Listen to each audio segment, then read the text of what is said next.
Right now, billionaires pay an average rate of 8% on their total income.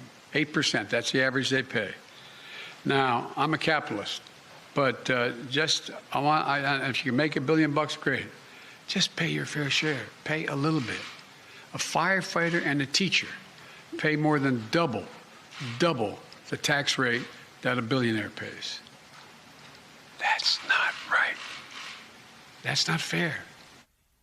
That was the president today unveiling what the administration is calling the billionaire minimum income tax. As part of the president's fiscal year 2023 budget proposal, the tax targets the 700 wealthiest Americans. The administration says the new tax for the super wealthy, quote, would only apply to the wealthiest 100th of 1% of households. Those with more than $100 million and over half the revenue would come from billionaires alone.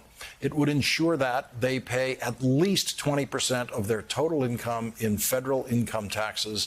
The tax is projected to raise $361 billion over 10 years. Economist Gabriel Zuckman at the University of California, Berkeley, estimates that the richest person in the world, Elon Musk, would pay an additional $50 billion in federal taxes. Jeff Bezos would pay an additional $35 billion, and Mark Zuckerberg would pay an additional $16 billion.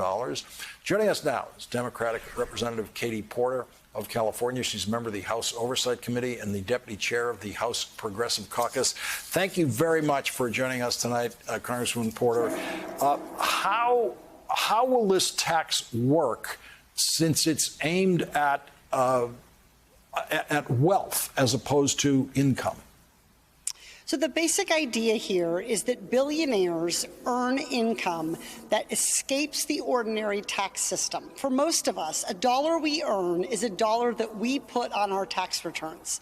But for the ultra-wealthy, when they earn an extra dollar, it's a dollar that they're able to defer taxation on and set aside, often for decades or generations, and avoid taxation. So what this really does is just accelerate those taxes so that they're paid evenly as they are earned, which is exactly what happens to the rest of us.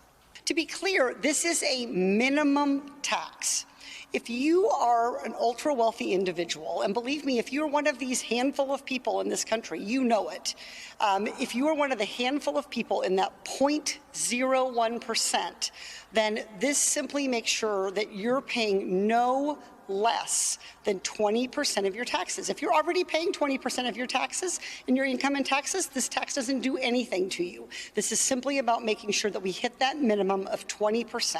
Just because the ultra-wealthy are receiving their income in a different form, they're receiving it in stocks rather than in cash, doesn't mean that what they're receiving doesn't have value, and it doesn't mean it shouldn't be taxed.